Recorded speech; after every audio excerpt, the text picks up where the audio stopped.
Hi friends! Today we are at Guindy Children's Park. They have made lots of changes which is very attractive.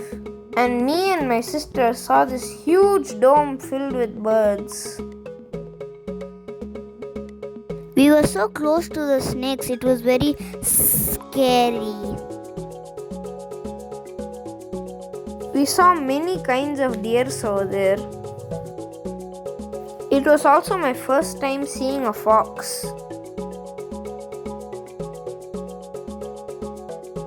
There were two massive play areas and was really fun playing.